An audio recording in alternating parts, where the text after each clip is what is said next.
किती दिवस राखायचं? मराठी माणूस बी जाऊन बसला पाहिजे ना तिथे. एवढी श्रीमंत भाषा आहे. संस्कृत मध्ये काय म्हणतात? गर. गर पाजलं तरी पोरग वाचलं म्हणून त्या पोऱ्याचं नाव ठेवलं सगर. काय ठेवलं? आपली कथा काय चालू आहे? महादेवाच्या डोक्यात गंगा कशी गेली, वरती कशी गेली, आता तिला खाली कोणी आणलं तिथपर्यंत जायचंय. गर, त्याचं नाव ठेवलं सगर. पुढे सगर नावाच्या राजाला 60,000 पोरं झाले.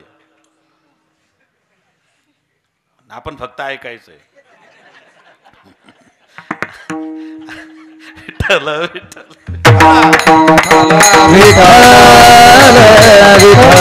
आमचं बरं आहे, हम दो हमारे दो, दल्ला दल्ली फेक दो. कंजेस्टेड नॅरो माइंड झाले तुम्ही. सध्या इतके संकुचित झाले. माझा बाल्या माझी बालिंदा बायदाची खोली. निदान 2 लेकरं तरी पाहिजे. 2. एक तुमच्यासाठी, एक देश संकटात सापडला तर देशासाठी, एक धर्मासाठी, एक देशासाठी. एकटाचे मध्ये झाला कोरोना.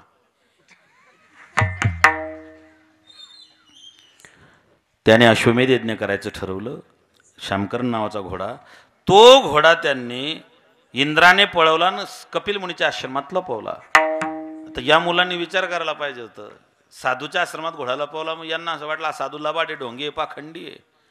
आणि एक ध्यानात ठेवा, स्त्रीचा केलेला छळ आणि साधूचा केलेला छळ परमात्मा कधी सहन करत नाही. हरिजनाची कोणा न घडावी निंदा, हरिजनाची कोणा न घडावी निंदा, हरिजनाची कोणा न घडावी निंदा, हरिजनाची कोणा न घडावी निंदा. साध गोविंदा नाही जाणे, साध गोविंदा नाही जाणे, साध गोविंदा नाही जाणे. हरिजनाची कोणा न घडावी. जो हरीचा जन आहे, हरीचा दास आहे, त्याची निंदा सहन होत नाही. स्त्रीचा छळ सहन होत नाही देवाला. अनेक संतांचा छळ सहन होत नाही. मी काल का परवा एका ठिकाणी कीर्तनाला गेलो होतो. जालना जिल्ह्यातलं गाव आहे, नाव नाही सांगत. तुमच्या नातेवाईक असले कोण उपाध्या करेल. कीर्तन करून मी आलो. मला ज्यांनी तारीख दिली त्यांनी सांगितलं, महाराज आमचं गाव शापित आहे. एका साधूचा आम्ही अपमान केला. गावात एकाही माणसाला सुख शांती लाभत नाही. आम्ही त्या साधूचा अपमान केलेला आहे. साधूचा अपमान माणसाला कधी सुखानं जगू देत नाही. साधू म्हणजे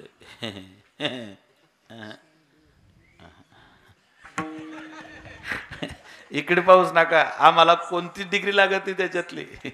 कोणतंच माप लागत नाही. लांबी रुंदी कुठेच बसत नाही. संत ते केले दिगंबर ईश्वर विभूती, केले दिगंबर ईश्वर विभूती. राहिल्या कीर्ती जगामात, राहिल्या कीर्ती जगामात. केले दिगंबर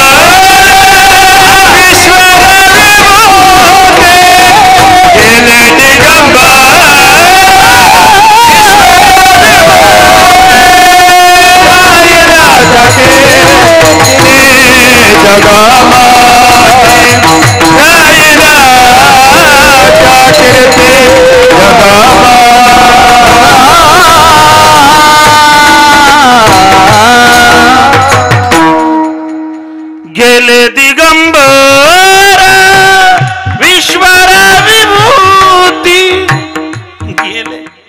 गेले तसं जर असतं तर मग त्यांनी म्हटलं असतं आहे.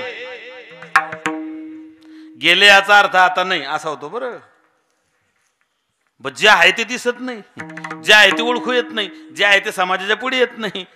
तुम्हाला रील स्टार पाहिजे, 10 सेकंदाची रील. वा वा वा वा.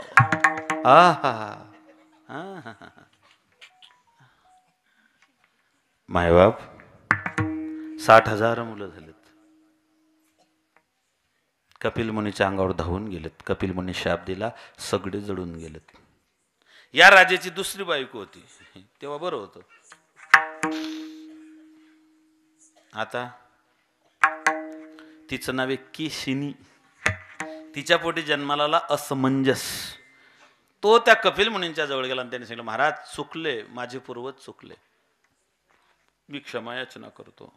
महाराज मला माहिती आहे तुम्ही एक अधिकार संपन्न पुरुष आहात, तुम्ही एक अधिकार संपन्न सिद्ध महात्मा आहे. आणि महाराज ज्या अर्थी तुम्ही माझ्या सगळ्या पूर्वजांना नुसती क्रोधाग्नीची दृष्टी टाकली तर तुम्ही जाडून टाकलं. मला माहिती तुमचा अनुभव किती दांडगा आहे, किती दांडगा आहे. अभंगाच्या पहिल्या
क्रोधाग्नीमध्ये माझे सगळे 60,000 बांधव जळून गेले.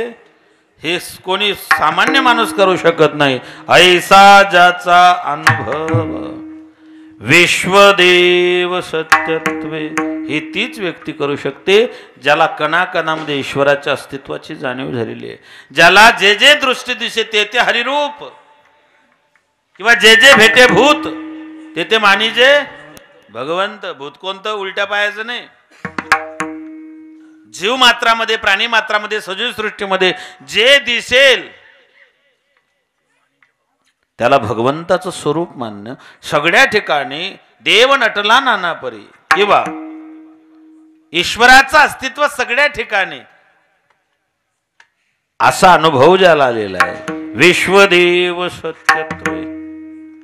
महाराज मी तुमची क्षमा याचना करतो, मी तुम्हाला त्या ठिकाणी माफी मागतो, पण माझ्या पूर्वजांचा आता उद्धार तरी झाला पाहिजे. त्यांना बरं वाटलं की चला त्यांचा उद्धार होईल. मग एक काम कर, गंगा जर स्वर्गातून मृत्यूलोकात आली आणि ती खाली आल्यानंतर तिचं पाणी, त्या पाण्यामध्ये जर या सगळ्यांच्या आस्त्या वाहून गेल्या तरच उद्धार होईल. असमंजस, असमंजपोटी अंशुमान, अंशुमानच्या पोटी दिलीप, दिलीपच्या पोटी भगीरथ. भगीरथानं खडतर तपश्चर्या केली, माता गंगेला प्रसन्न केलं. माता गंगेनं 2 प्रश्न केले, भगीरथा मी सत्य लोकातून जेव्हा मृत्यू लोकात येईल तेव्हा माझा प्रवाह इतका जोरात राहील की मी पृथ्वीला छिद्र पाडून पातळात जाईल. माझा प्रवाह धारण कोण करेल? म्हणले आहे भगवान शंकर. भोळं दैवत आहे, ते धारण करतील. म्हणले ठीक आहे. आणि दुसरं एक, मी मृत्यू लोकात आल्यानंतर पापी लोक माझ्यात येऊन स्नान करतील, त्यांचं पाप मला लागेल, मी मलिन होईल. माझ्या शुद्धतेचं काय? लोक माझ्यात येतील, आंघोळ करतील, स्नान करतील, त्यांचं पाप माझ्यात सोडतील. गंगे स्नान केलं, मला पाप लागून ते बाकीचे पवित्र होऊन निघून जातील. माझं काय, मी तर मलिन होईल. तेव्हा भगीरथानं एक उत्तर दिलं, माय पापी लोक येऊन तुझ्या स्नान करतील, तू मलिन होशील असे तुझी शंका आहे तर मग ऐक, जसे पापी लोक येऊन त्यांचं पाप धुवून निघून जातील तसे काही पुण्यात्मे, काही संत, काही साधू तुझ्यात येतील, ते स्नान करतील आणि त्यांनी स्नान केलं की तुला पवित्रता प्राप्त होईल. त्याच्यासाठी प्रमाण आहे, पापताप दैन्य जाय उठाउठी जाहलिया भेटी. मग का हो?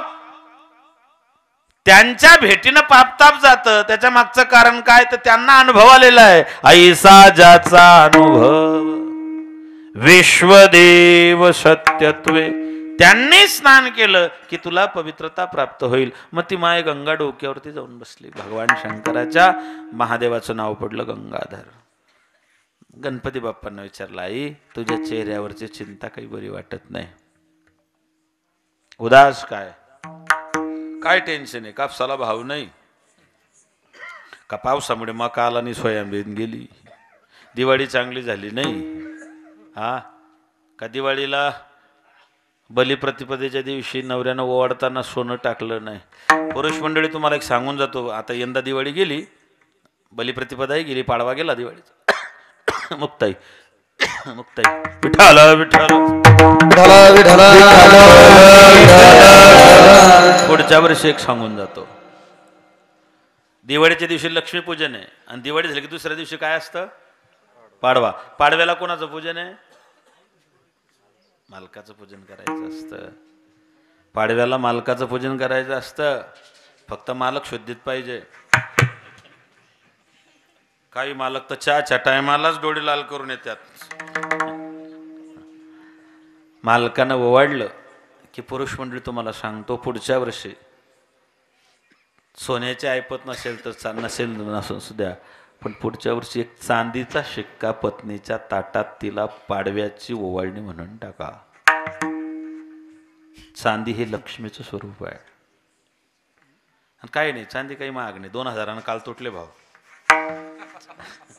कारण आम्ही सुवर्णनगरीत आहे ना, अख्ख्या देशात जळगावचं सोनं प्युअर आहे महाराज.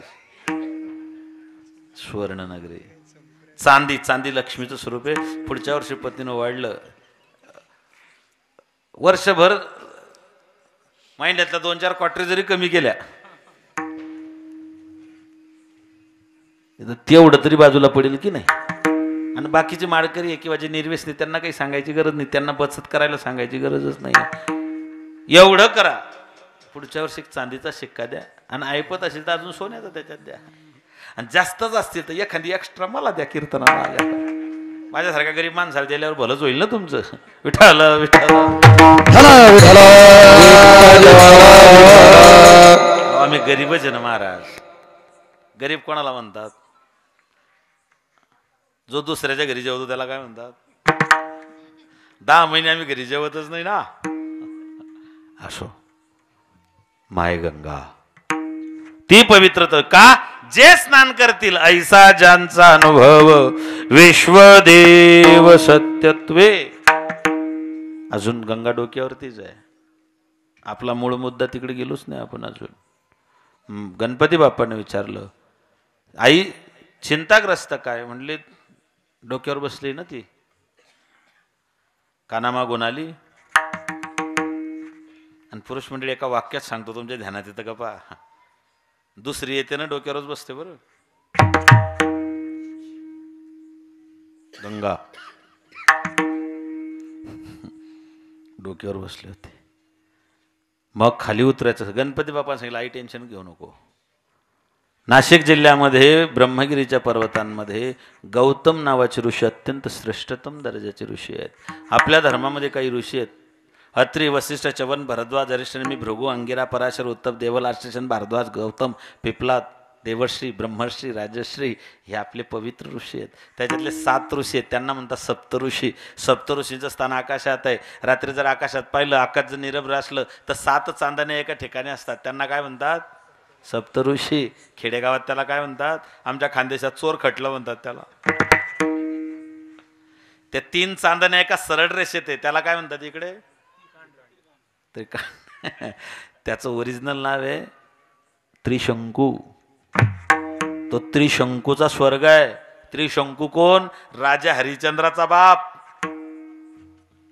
वरती जाता आलं नाही, खाली राहत आलं नाही, मध्येच लटकला म्हणून त्याला म्हणतात त्रिशंकू. तो शब्दाला राजकारणात कोणत्याच एका पक्षाला जर बहुमत मिळालं नाही तर मग बातमी येते सध्या त्रिशंकू अवस्था आहे. त्रिशंकू. आपण सगळे शेतकरी आहेत. शेतामध्ये एक काटा असतो, त्याला 3-4 काटे असतात. कसाही टाका त्याचा एक काटा वरतीच असतो. सराटा कसाही टाका एक काटा. तसे बरेच सराटे, किती सांगा. विठ्ठल विठ्ठल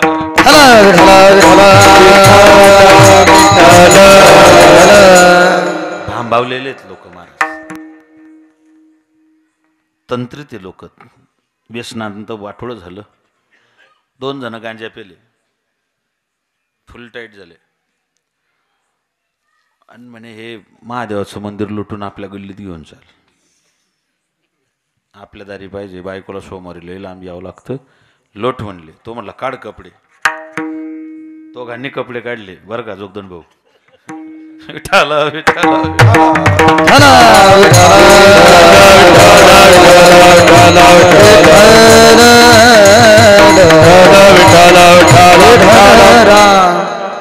सरणे आले. आज मी संभाजीनगर मधून बरेच चक्रा मारत आलो बरं. भाऊंनी मला भरपूर वेळ दिला. आज भाऊंचं संप्रदायात खूप चांगलं आहे. इतक्या लोकांच्या सोबत भाऊ. फक्त तुम्ही कीर्तन करत नाही एवढंच बरं आहे भाऊ. तुम्ही जर कीर्तन करायला लागले तर आमचं जबरदस्त नुकसान होईल त्याच्यात. काय विषय होता आपला? काळ म्हणले कपडे, मंदिर लोटायचे. दोघांनी कपडे काढले, पायरीवर मंदिर पाठीमागून लोटायला लागले. तितक्यात एक जणाला त्याने पाहिले नवे कपडे दिवाळीला घेतलेले उचलून घेऊन गेला. हे घामाघूम झाले. तो म्हणला अरे भूक लागली, नाश्ता करून येतो का? म्हणले नंतर लुटूल. बरंच लोटला आपण, आता नाश्ता करून येऊ. दोघं गेले. म्हणले घाल कपडे. कुठे कपडे? तो पहिला म्हणला तरी मी तुला सांगत होतो जरा हळू लोट. आता कपडे गेले म्हणले मंदिराखाली. भांबावलेली अवस्था आहे माय बाप. ही फक्त नशेची अवस्था नाही आहे. अनेक प्रकारचे असे व्यसन आहे की ज्याच्यामुळे बुद्धी भ्रष्ट होऊन माणसाला सत परमात्म्यापर्यंत पोहोचण्याचा त्या ठिकाणी मार्ग बंद झालेला आहे. गौतम ऋषी श्रेष्ठ दर्जाचे ऋषी आहेत. गौतम ऋषींचा अधिकार सांगतो तुम्हाला. त्यांच्या गुरुकुलामध्ये जे विद्यार्थी शिकायला होते त्यांच्या जेवणाची व्यवस्था अशी होती. गौतम ऋषी स्नानाला जाताना साळ टाकत जायचे, धान टाकत जायचे. इकडून टाकत गेले, स्नान करून परत आले की ते तयार होऊन तिकडून येऊन ते तयार कापून त्याचे त्या ठिकाणी भात लेकरांना खाऊ घालायचे. असं पुराणांमध्ये उल्लेख आहे. त्यांचा तो अधिकार आहे. गणपती बाप्पानं गाईला जया नावाची जी दासी माता पार्वतीची तिला सांगितलं हे धान खाऊन टाक. आणि ती जया नावाची दासी गाय बनून त्याच्यात गेली. तिने धान खाऊन टाकलं. लेकरांना आता तांदूळ उरले नाही म्हणून संताप आला. गौतम ऋषीनं गवताची काडी उचलली आणि त्या गाईला मारून फेकली. ती गाय मेली कारण ती मायावी होती. गाय मेली, बाकीच्या लोकांनी उचलून धरलं, गाय मेली, गाय मेली, गोहत्या झाली, तुमच्या हातून पातक झालं. मग त्या पापाचं प्रायचित्त करण्यासाठी गणपती बापाने सल्ला दिला की तुम्ही माय गंगेला इथे घेऊन या. यांनी गंगेची आराधना केली. माय गंगा प्रसन्न झाली. म्हणले माय तुला या ठिकाणी यावं लागतं. पण ती म्हणली मी येऊ शकत नाही, कारण मी महादेवाच्या जटेमध्ये अटकून पडलेली. महादेवाची उपासना केली. शिव भोळा चक्रवर्ती, शिव भोळा चक्रवर्ती, शिव भोळा चक्रवर्ती, शिव भोळा चक्रवर्ती, शिव भोळा चक्रवर्ती, शिव भोळा चक्रवर्ती, शिव भोळा चक्रवर्ती, शिव भोळा चक्रवर्ती.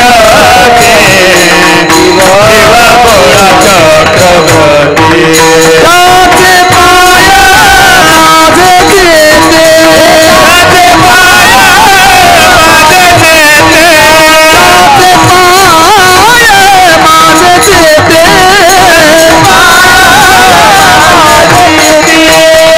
वाटे वदता शिवनाम, वाटे वदता शिवनाम, वाटे वदता शिवनाम, वाटे वदता शिवनाम, वाचे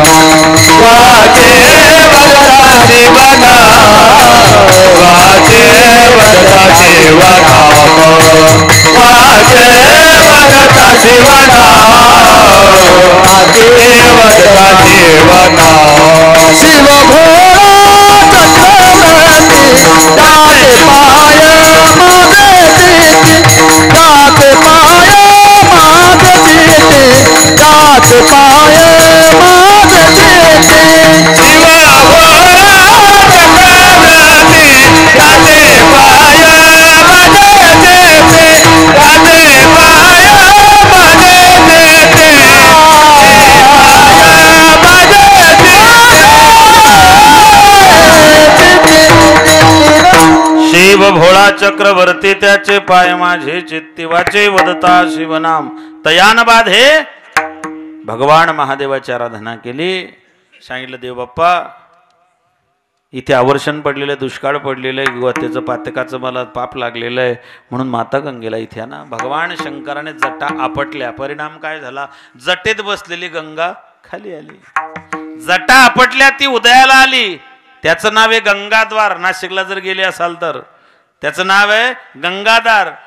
पण बाकीचे लोक स्नानाला आले, त्यांनी साधूचा अपमान केल्यामुळे गंगा तिथून गुप्त झाली, ती खाली प्रकट झाली. त्याला म्हणतात कुशावर्त. कुशावर्ता करता वरती गंगा गुप्त झाली गंगाद्वारावरती, गौतम ऋषी टेकडीवरती. खाली कुशावर्तामध्ये त्या ठिकाणी प्रकट झाली. मायबाप गौतम ऋषींचा अनुभव इतका मोठा होता, ऐसा ज्याचा अनुभव विश्वदेव सत्यत्वे. ज्ञानोबराय पैठणला आले.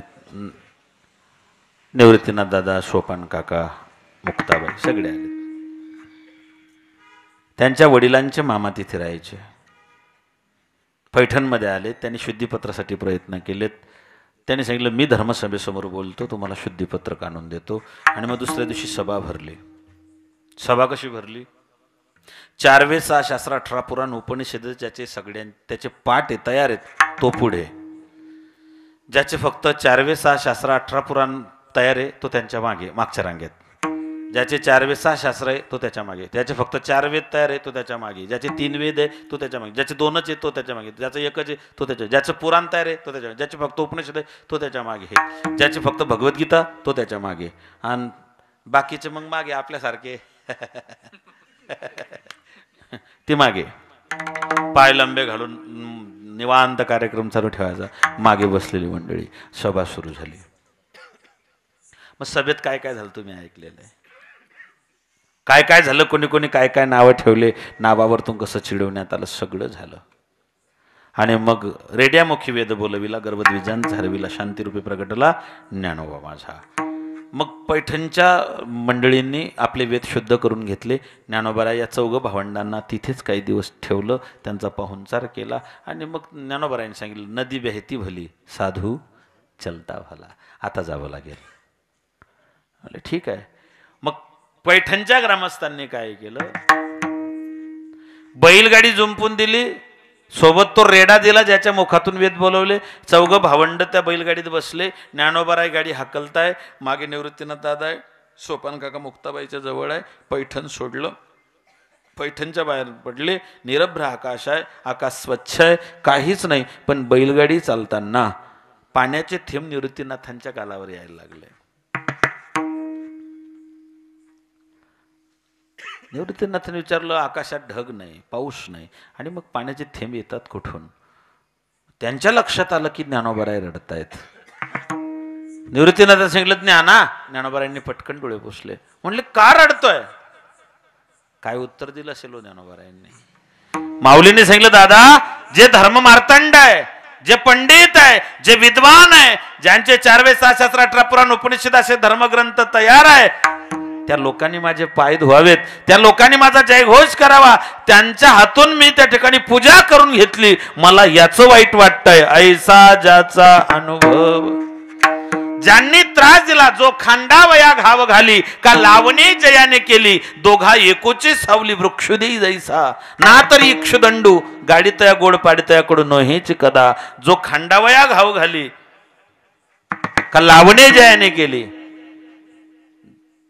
जो माणूस झाड तोडायला जातो, उन्हातून चालून गेला आणि ते झाड तोडायचंय, झाड तोडायच्या आधी तो माणूस त्या झाडाच्या खाली बसतो.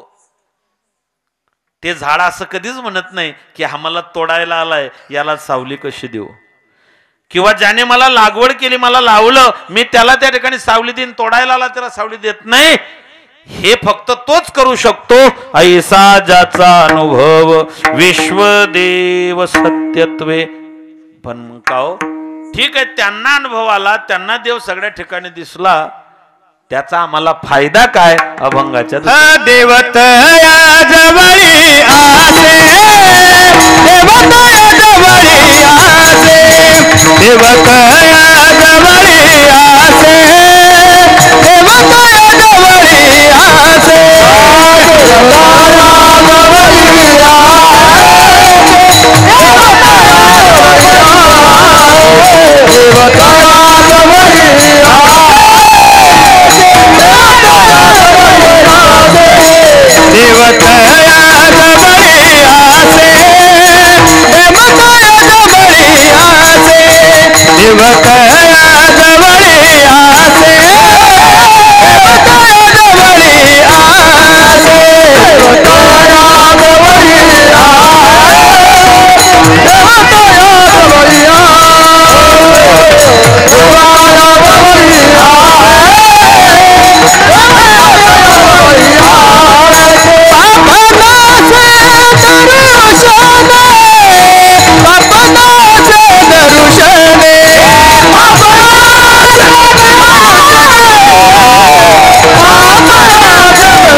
काय फायदा महाराज? ज्यांचा अनुभव आला, ज्यांना अनुभव आला, त्याचा फायदा आम्हाला काय? तर देवतया जवळी असे, पाप नाशे दर्शने. त्यांच्या दर्शनानं पापाचा नाश होतो. त्यांच्या दर्शनाने पाप जातं. पाप ताप दैन्य आपण मगाशी प्रमाण दिलं. झाली पापा तापा तुटी, दैन्य गेले. हे त्यांच्या दर्शनाचा फायदा आहे. धन्याची दिन अनंत जन्मीचा मजा वाटे त्याशी. कदा न सोडावे